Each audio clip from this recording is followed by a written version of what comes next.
안녕하세요. 30대 중반 2살 난 아들을 데리고 있는 직장인 남자입니다.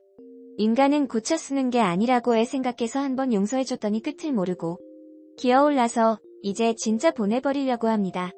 참 아내라고 하기도 싫은 하수구 같은 여자지만 그래도 아내라고 하겠습니다. 몇 달 전부터 아내가 좀 수상하더군요. 하루 종일 핸드폰을 손에 쥐고 있는다던가 전화가 걸려오면 밖에 나가서 받는다던가 뭔가 수상한 낌새를 채고 있긴 했습니다.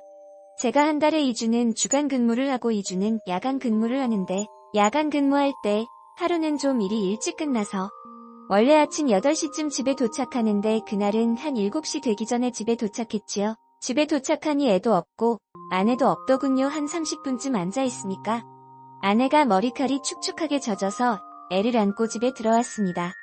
들어오자마자 깜짝 놀라서 어쩐 일이냐고 묻길래 뭘 그렇게 놀라냐고 오늘 일이 일찍 끝나서 집에 일찍 와 있었다.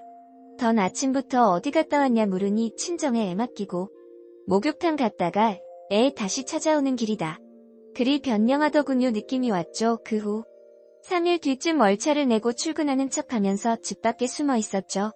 아내는 제가 나가자마자 아이를 데리고 택시를 타더군요. 따라붙었습니다. 따라가다 보니까 저도 알고 있는 아내 친한 친구네 집에 애를 안고 들어가는 겁니다. 아, 친구네 집 놀러 갔구나 괜히 의심했네 하고 혹시 몰라 좀 더 지켜보는데 아내가 애는 두고 혼자서 또 내려오더군요. 그리고 또 택시를 타고 번화가로 가는데 내리자마자 어떤 남자랑 꼭 껴안더군요와 눈 돌아가는 줄 알았습니다. 둘이서 손잡고 호프집 들어가서 한 2시간쯤 뒤에 나와가지고 숙박업소로 들어가더군요. 열심히 사진을 찍었습니다. 당장 뒤따라가서 두 년놈을 반 죽여놓고 싶었지만 몇 호인지도 모르고 별 방도가 없어서 친구 중에 변호사가 있어서 늦은 시간이지만 전화를 해서 물어보니 요즘은 간통죄가 폐지되어서 둘이서 그렇게 하는 게 현장 검거 안 해도 모텔 들어간 정황만 확실하게 포착하면 증거 보전 신청을 해서 모텔 CCTV 영상을 확보할 수 있다고 그것만 있으면 호실 출입한 거 몇 호에 언제 문이 열렸나 언제 문이 닫혔냐 그런 것까지 다 나온다고 증거 보전 신청을 하라더군요. 다음날 되자마자 친구랑 같이 증거 보전 신청을 하고 이게 보통 CCTV가 7일 지나면 다 지워지니까 빨리 해야 한다고 자기가 힘써준다고 해서 5일 만에 CCTV 영상 확보를 했죠. 집에 들어가서 CCTV 영상을 보여주면서 난리를 한번 치니까 아내는 그 길로 애도 두고 짐 싸들고 집을 나갔습니다. 그 이후 자기도 좀 알아봤는지 한 달 반 만에 다시 집에 들어와서 너무 미안하다고 잘못했다고 싹싹 빌더군요. 그동안 생각 많이 했고 아내로서 엄마로서 어렵겠지만 새롭게 열심히 노력하겠다고 정말 싹싹 빌어서 2살 난 아들을 생각해서 아내는 용서하고 상간남에게만 소송을 하기로 했습니다. 진짜 당장이라도 찢어지고 싶었지만 아이가 눈에 밝혀서 그러질 못했죠. 근데 참 사람 고쳐 쓰는 게 아니라더니 이 여자 집에 들어온 지 3일 만에 제 차에 위치 추적기를 설치했더군요. 물론 아직까지 아내가 했다는 확실한 증거는 없습니다. 아내는 집에 들어온 이후로 제가 뭐 어디 술이라도 한잔하고 있으면 저를 귀신같이 찾아내서 저를 감시하고 제 꼬투리를 잡으려고 발악을 하더군요. 지가 뒷구녕으로 더러운 짓을 하고 다니니 남편인 나도 그럴 거라 생각했나 봅니다. 뭐 여튼 빼박 안 해주시다 싶어서 차량 정비소에 맡겨서 위치 추적기를 찾아보았지만 정비소에서도 못 찾더군요. 그래서 아는 친구에게 부탁해서 차를 바꿔 타자고 하니까 그때부터 아내가 제가 어디 있는지 제 위치를 모르더군요. 전 그때 생각했죠. 이게 100% 내 차에 위치 추적기 달았구나. 잘하기로 해서 들어온 아내가 위치 추적기기를 달았다는 거에 또 한 번 배신감을 느꼈고 정말 기분이 나빴습니다. 저는 정말 꿀릴 게 없어 별 걱정은 없었지만 저의 일거수일투족을 모니터한다는 게 참 기분이 묘하더군요. 그러다 보니 또 서로 다툼이 많아졌죠. 저희 아버지 생신 때였나? 아내는 아버지한테 전화 한 통도 안 하고 찾아뵙지도 않길래 한 소리 했습니다. 그러니까 아내 왈 내가 일부러 안 한 줄 알아? 깜빡한 거야. 적반하장으로 화를 내더군요. 저도 너무 열받아서 그런 식으로 할 거면 다시 나가라고 했더니 그 말을 아주 찰떡같이 알아먹고 이번엔 애를 데리고 집을 나가더군요. 집을 나가서도 위치 추적은 계속 하더군요.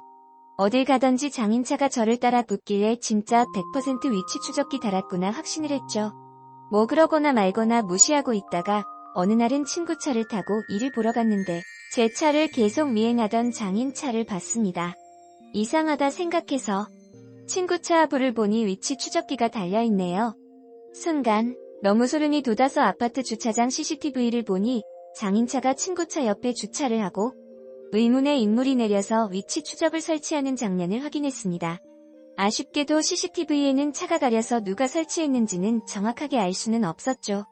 저는 100% 와이프가 설치했다고 생각했습니다. 그래서 친구를 시켜 와이프에게 전화를 걸었죠. 형수님, 제 차에서 위치 추적기를 발견했는데 혹시 할 말 없으십니까?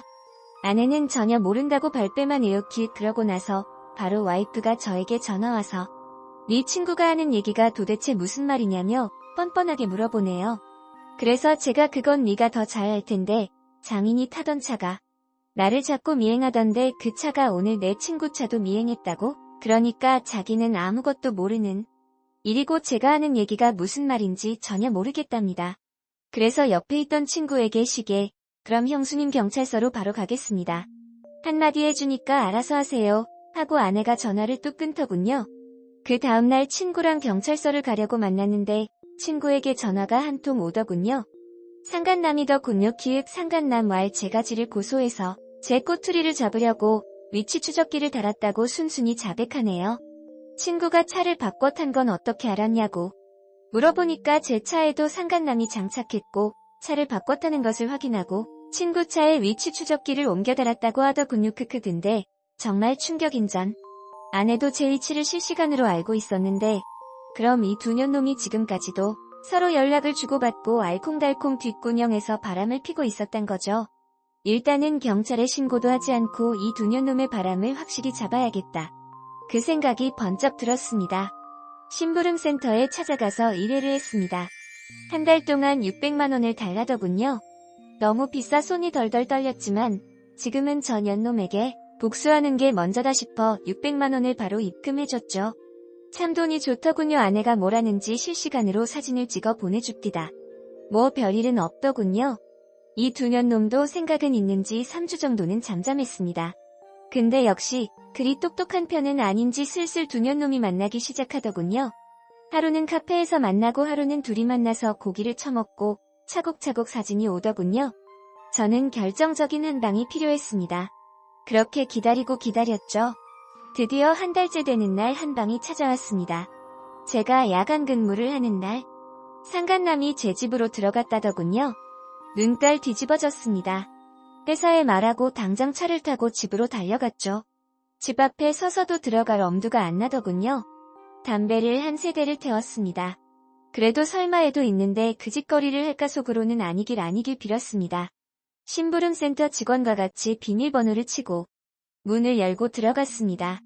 문을 열고 들어가니 참 적나라한 소리가 제 등을 치더군요. 둘은 제가 들어온지도 모르고 열중이더군요. 아이는 어디 있나 싶어 작은 방으로 들어가니까 아이는 자고 있었습니다. 이 미친년놈들이 애를 재워두고 그 짓거리를 진짜 미치는 줄 알았습니다. 심부름센터 직원에게 아이를 데리고 차에 가 있어 달라고 말을 하고 핸드폰 동영상을 켜고 안방을 열었습니다. 둘이서 아주 엉켜있더군요. 절 보고 깜짝 놀라서 황급히 몸을 가리는데 전부 동영상으로 다 기록했습니다. 마음 같아선 저 두 년놈을 패고 싶었지만 변호사인 친구에게 듣기로는 아무리 화나도 상간남이나 아내를 때리지 말라고 그러면 소송에서 불리하다고 하더군요. 두 년놈은 대충 옷까지만 걸친 채로 한 번만 봐달라고 무릎 꿇고 사정사정을 하는데 웃기지도 말라고 하고 법원에서 보자 한마디 하고 두 년놈 내보냈습니다. 그 이후 전 이제 이 환양년과 더 살 수 없어 아내에게 이혼소장을 보냈고 상간남은 주거침입으로 고소했습니다. 상간남이 주거침입죄 기소되었고 기소된 날 제 친구랑 저랑 둘이서 위치 추적기 설치한 게 추가로 형사고소장 넣고 왔습니다. 조사할 때 공범은 없는지 철저하게 조사해달라고 요청할 겁니다. 전과 많이 생겨서 배 엄청 부르겠네요. 상간남은 현재 위자료 소송 중인데 이 사항도 현재 진행 중인 위자료 소송에 제출해서 위자료도 잔뜩 뜯을 생각입니다. 물론 아내년도 가만두지 않을 겁니다. 친권도 꼭 뺏어올 거고 위자료는 물론이요. 돈 한 푼도 없이 아주 내쫓아버릴 생각입니다. 여기까지만 한다면 완전 보내버리는 게 아니겠죠? 이 모든 소송이 다 끝나면 저는 벌금 낼 각오를 하고 이 두 년놈의 동영상을 만천하에 공개할 예정입니다. 상간남 집, 직장을 모두 보내고 아내 친구들에게도 싹 다 돌릴 거고요. 복수가 모두 끝나면 그냥 우리 아들과 행복하게 둘이서 잘 지내려고 합니다. 다들 바람피지 말고 행복하게 잘 삽시다.